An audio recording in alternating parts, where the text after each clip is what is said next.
Late at night, Maya drove down the empty road, her hand steady on the wheel. The soft hum of the engine was the only sound inside the car, aside from the slow, peaceful breaths of her 5-year-old son Elijah, sleeping in the back seat. His little head rested against the seatbelt, his tiny fingers curled into fists. She glanced at him through the rearview mirror, her heart swelling with love and exhaustion. It had been another long shift at the diner, 10 hours on her feet, smiling through rude customers, cleaning tables, and counting tips that never seemed to be enough.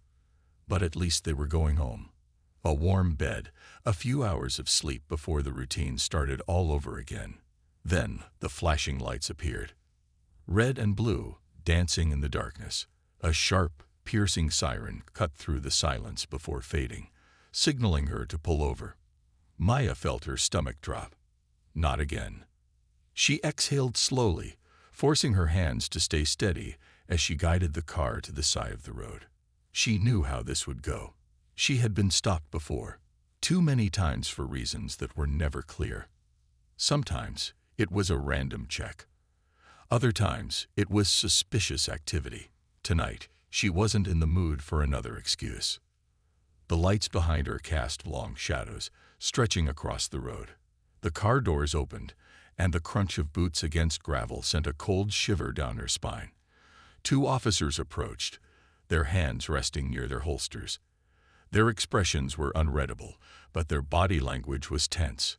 Maya rolled down her window, keeping both hands visible on the wheel. "Good evening, officers." One of them, a tall man with a sharp jawline, leaned down, shining his flashlight into her face. "License and registration."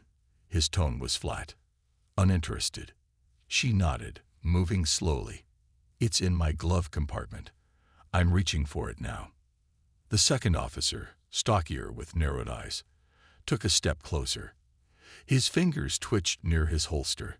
"Where are you coming from?" Maya forced herself to remain calm. "Work. I just finished my shift at the diner."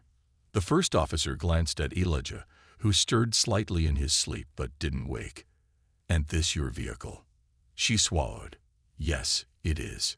Silence. She knew they didn't believe her. It was the same every time. A young black woman in an older car, driving at night. To them, that was enough reason to stop her. She opened the glove compartment, grabbing the registration with slow, deliberate movements. But as she reached for it, she noticed the shift in the air. The officer's hand tightened on his holster. Maya froze.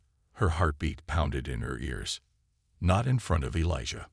Her fingers brushed the document, but she didn't move any further. "Officer, I'm just getting my registration." Her voice was steady, controlled. Years of practice had taught her that raising her voice, even slightly, could be dangerous. The officer didn't relax. Instead, he exchanged a glance with his partner. The silent communication between them sent a sharp wave of dread through her. "Step out of the vehicle," the first officer ordered. Maya hesitated. "Why?" The second officer's face twisted slightly, as if he were amused by the question. "Ma'am, we said step out of the vehicle." Elijah stirred in the backseat. His little voice was groggy with sleep. "Monty." Maya clenched her jaw. Not in front of her son. She slowly unbuckled her seatbelt, moving carefully. If she made one wrong move, one sudden motion, this could turn into something much worse. As she reached for the door handle, her mind raced. She had done nothing wrong. She had no reason to be afraid. But logic didn't matter. Not here. Not in this moment. The first officer opened the door for her, his grip firm as he guided her out. The cold night air wrapped around her, but the fear in her chest burned hotter than ever. "Hands where we can see them," the second officer said, stepping behind her. She did as she was told, lifting her hands slightly, her heart hammering against her ribs. "Officer, please." "We'll ask the questions," he interrupted. From the car, Elijah's voice trembled. "Monty." Maya turned her head slightly, catching a glimpse of his frightened little face through the window. His small hands pressed against the glass. Tears welled in his big brown eyes. Her mother's instincts screamed at her to reassure him, to tell him everything was okay. But she couldn't, because it wasn't. And for the first time in years, she felt something she had buried deep inside, something she had always pushed down, always silenced. Rage. Enough was enough. Her pulse steadied. Her breath evened out. Then, with careful precision, she reached into her pocket and pulled out her phone. She dialed the only number she knew would change everything. The moment the call connected, she didn't even have to say anything. A deep, steady voice answered, "Maya." And just like that, the fear in her chest faded. The officers had no idea what was coming. Maya gripped the phone tightly, her knuckles white as she pressed it to her ear. The familiar deep voice on the other end instantly steadied her breathing. "Where are you?" the voice asked. It wasn't loud. It wasn't rushed. But there was a weight behind it, a quiet authority that made Maya's stomach unclench just slightly. The officers didn't notice at first. The taller one was too busy staring at her with a mix of suspicion and amusement, while the stockier officer hovered close, waiting for her to make the wrong move. "I need you," she said, keeping her tone control careful. She wasn't begging. She wasn't pleading. It was a statement, a call for action. The voice on the other end paused, then simply said, "I'm on my way." Maya lowered the phone, her pulse steadying. She didn't need to say anything else. She knew what was coming. And soon, these officers would know too. But for now, they were still in control. "What was that?" the taller officer asked, nodding toward her phone. Maya met his gaze, unwavering. "My brother." The stockier officer scoffed. "Oh yeah? What, he's gonna come and have a little chat with us?" Maya said nothing, because she knew the truth. Her brother wasn't just any man. He wasn't just some guy from the neighborhood. He was something else entirely. He was the kind of man whose name carried weight in rooms filled with the most dangerous people. The kind of man who had walked through war zones, stared death in the face, and come out untouched. A Delta Force commander. And when Maya called, he answered. The officers, still oblivious, turned their attention back to their routine intimidation. "We're gonna need to search your car," the taller one said, stepping closer. "Step aside." Maya's jaw tightened. "You don't have a warrant." The stocky officer laughed. "Lady, we don't need one if we have probable cause." She glanced back at the car, at Elijah, who was wide awake now, his small hands gripping the edge of the window, watching everything with wide, frightened eyes. Maya clenched her fists. She had done everything right. She had been polite, respectful, careful. And yet, here she was, being treated like a criminal while her son watched in fear. She felt the familiar sting of helplessness creeping in. But she wasn't helpless. Not this time. Because her brother was coming. And when he arrived, everything would change. The officers were still speaking, still making their threats, but Maya had already stopped listening. Her focus was elsewhere. On the sound of tires screeching in the distance. On the roar of an engine cutting through the night. The officers turned, startled by the approaching vehicle. A black SUV, moving fast, cutting through the darkness like a predator hunting its prey. Maya felt her heart pound, not in fear, but in something else. Relief. The SUV skidded to a halt just a few feet away. The doors flew open, and a man stepped out. He wasn't dressed like a soldier. No uniform, no badges. He didn't need them. But the way he moved, the way he carried himself, it was unmistakable. He was built like a weapon. Every movement controlled, precise. His eyes, sharp and calculating, swept over the scene in an instant, assessing every detail, every threat. And then he spoke. "Take your hands off my sister." The night went silent. The officers hesitated, exchanging a glance. They hadn't expected this.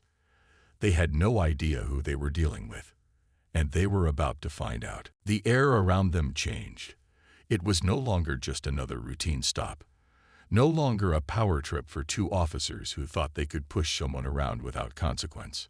Because now, the game had changed. Maya's brother stood between her and the officers, his stance relaxed but deliberate. He didn't need to raise his voice. He didn't need to make threats. His presence alone shifted the entire balance of power. The taller officer frowned, his hand twitching near his holster. "Step back, sir. This doesn't concern you." The man's expression remained unreadable. "That's where you're wrong. It concerns me a lot." Maya watched as the officers hesitated, their confidence flickering for the first time. They didn't know who they were dealing with. Not yet. The stockier officer crossed his arms, trying to regain control. "We pulled her over for a traffic violation. She was acting suspicious, so we have the right to search the vehicle." Maya's brother tilted his head slightly. "Suspicious?" The taller officer straightened. "That's right." The man nodded slowly, as if considering their words. Then, in a voice as steady as steel, he asked, "What's your probable cause?" The officers exchanged a glance. A beat of silence passed. "Answer me," he said, his voice dropping lower, quieter. Somehow, that made it even more dangerous. Maya could see it now, the tiny crack in their armor, the realization setting in that they were losing control of the situation.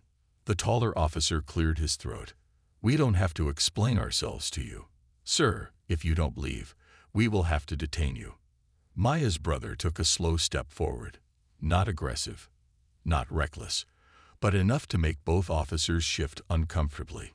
"I suggest," he said, "that you call this in." The stocky officer scoffed. "We don't need tow." "I wasn't asking," he interrupted, his voice like a blade cutting through the night. The officers froze. Maya saw it clearly now. They were rattled. They still didn't know who he was, but instinct was screaming at them to be careful. Because something about this man, something about the way he moved, the way he spoke, told them he wasn't someone to push. The taller officer reached for his radio, his movements stiff. "Dispatch, we have a situation here. Requesting backup." Silence. Then the reply crackled through the speaker. "Unit, please confirm the name of the individual involved." Maya's brother didn't wait for them to answer. He stepped forward, took the radio from the officer's hand, and pressed the button himself. "This is Commander Jacob Cole, Delta Force," he said, his voice unwavering. "Badge number 46,289. Your officers are attempting an unlawful search and intimidation of my sister and her child. I need a direct line to your captain. Now." The line went dead for a second. Then, "Understood, sir. Connecting you now." The officers' faces drained of color. The realization hit them all at once. Delta Force, Special Operations, the kind of man who didn't just fight wars, he ended them. The kind of man whose name carried weight in every law enforcement and military database. And they had just tried to strong-arm his sister. Maya saw the panic setting in. The way their posture changed, the way their hands twitched nervously. They had overstepped, and now they knew it. Her brother handed the radio back to the officer, his gaze unyielding. "You should have walked away," he said. "But now it's too late." The sound of approaching sirens filled the air. Backup had arrived, but not for them. The sirens grew louder, flashing lights reflecting off the dark pavement. The officers who had pulled Maya over straightened, relief flashing across their faces. They thought backup was coming to save them. Maya's brother, Commander Jacob Cole, didn't move. He simply stood there, his face unreadable as the squad cars skidded to a stop. Doors flew open, but instead of rushing to defend their fellow officers, the arriving cops hesitated. Then, a man stepped out from one of the vehicles, his presence commanding immediate respect. Captain Reynolds. Maya had never met him, but she had heard of him. A by-the-book officer, known for having zero tolerance for misconduct. His gaze flicked between the two officers, then landed on Jacob. "Commander Cole," he said, his tone neutral, but his eyes sharp. I didn't expect to hear your voice on our dispatch tonight. Jacob didn't blink. I didn't expect your officers to harass a single mother for no reason. The two officers stiffened. One of them started to speak, but Reynolds silenced him with a look. Walk me through what happened, the captain said, folding his arms. Maya's heart pounded as Jacob spoke, calmly, precisely, laying out every detail. The illegal stop, the intimidation, the moment one of them reached for his weapon while she was retrieving her registration. By the time Jacob finished, Reynolds' jaw was tight. He turned his head slightly. Officer Miller, Officer Grayson, anything you'd like to say? The two officers shifted uncomfortably. Miller, the taller one, cleared his throat. Sir, we believed we had reasonable suspicion. Based on what? Reynolds snapped, his voice cold. The fact that she was driving home with her child.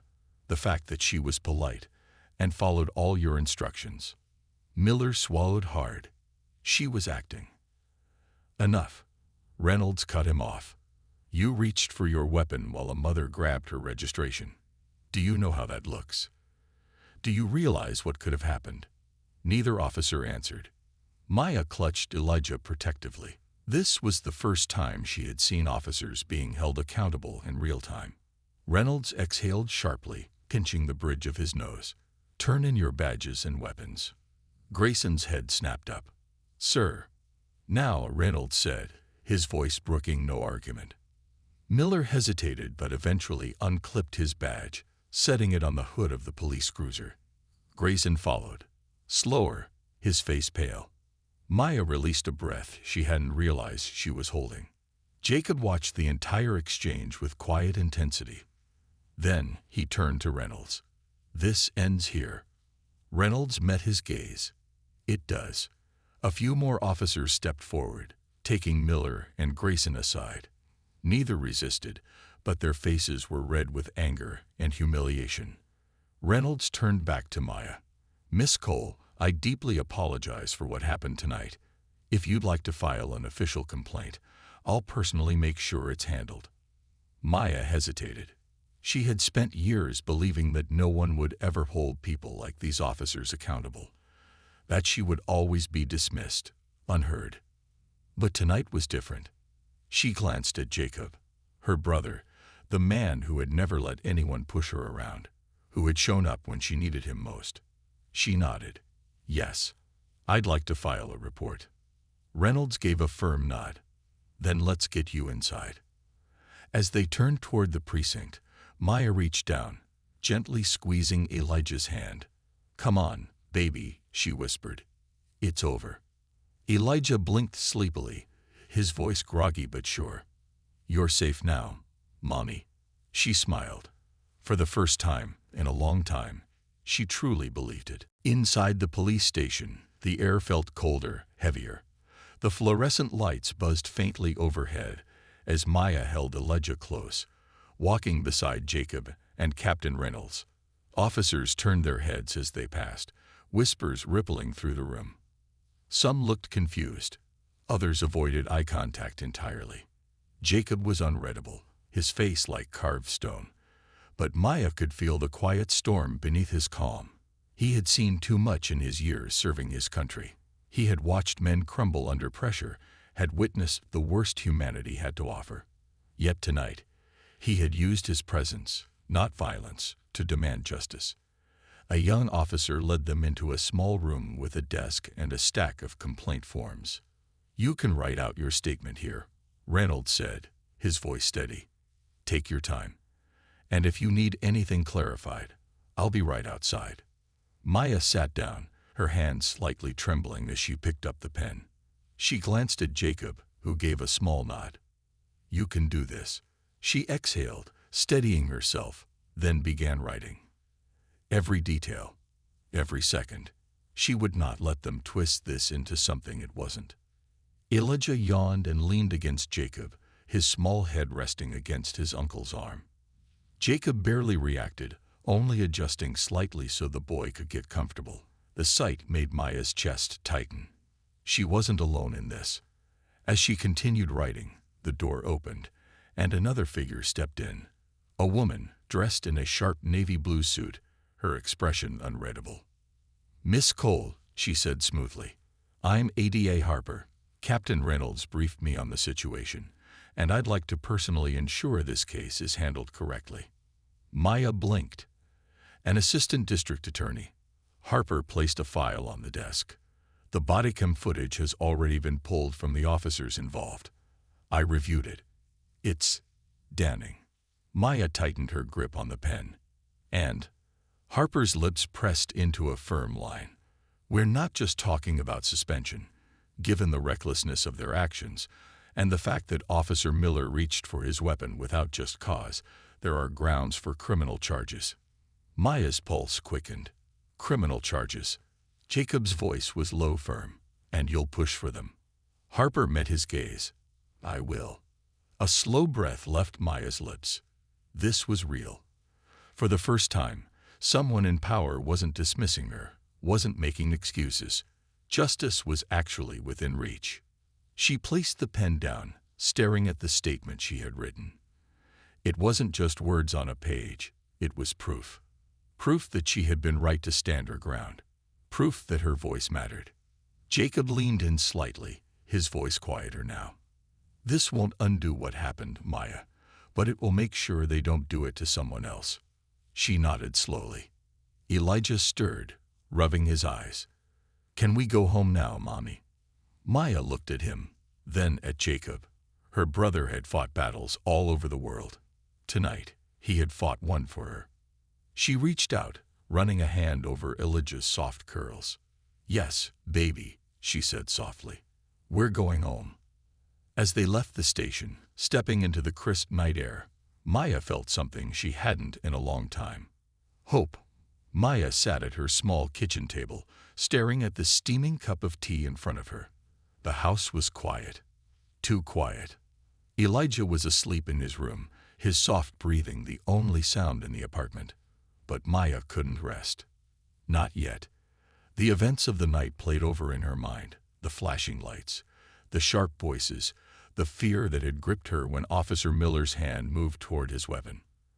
And then Jacob.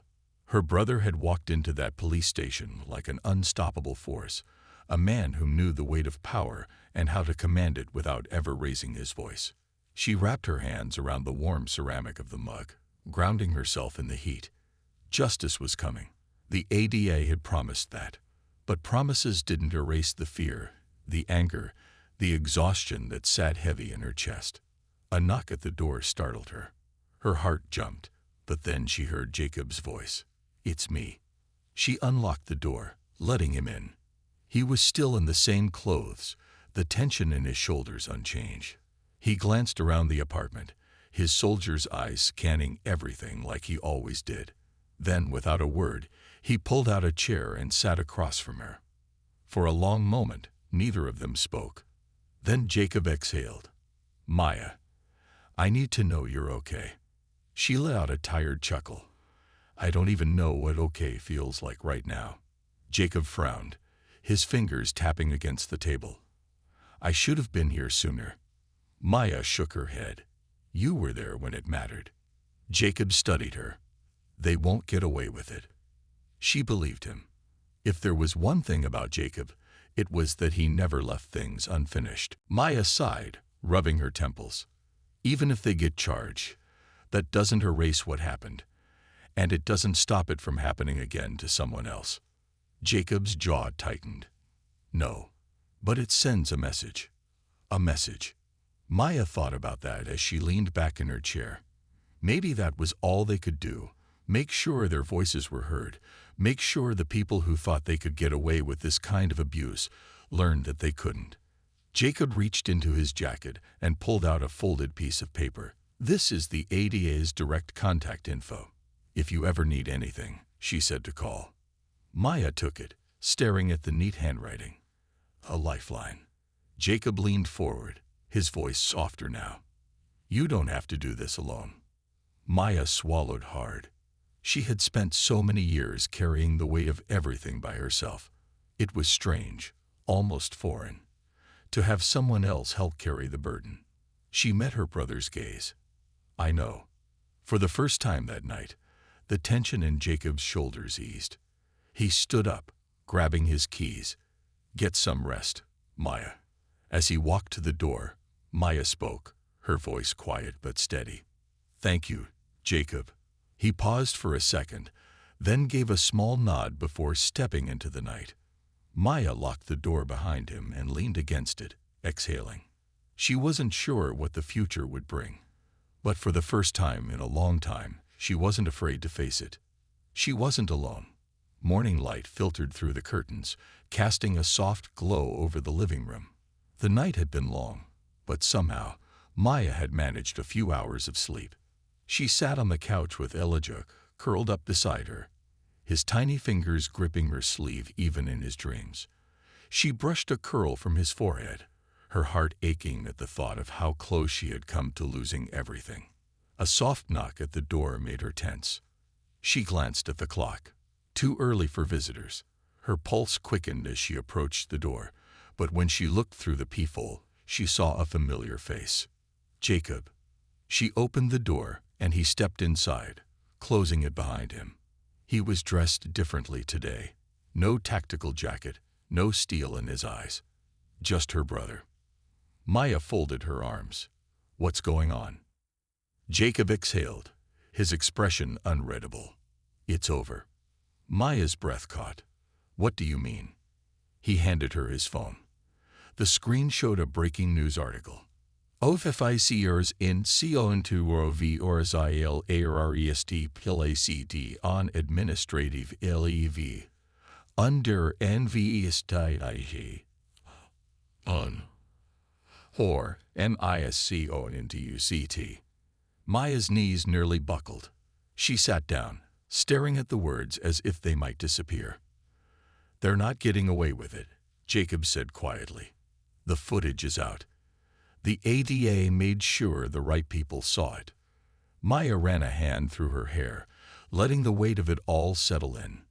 She had spent years believing that people like those officers would never be held accountable, that the system would always look the other way. But now there was a chance. She looked up at her brother. And what about you? Are you in trouble for what you did? Jacob smirked. Let's just say I had a conversation with a few higher-ups. They weren't happy about how this went down.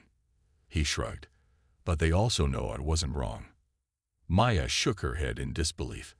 I still can't believe this is real. Jacob sat beside her, his tone serious. This isn't the end, Maya.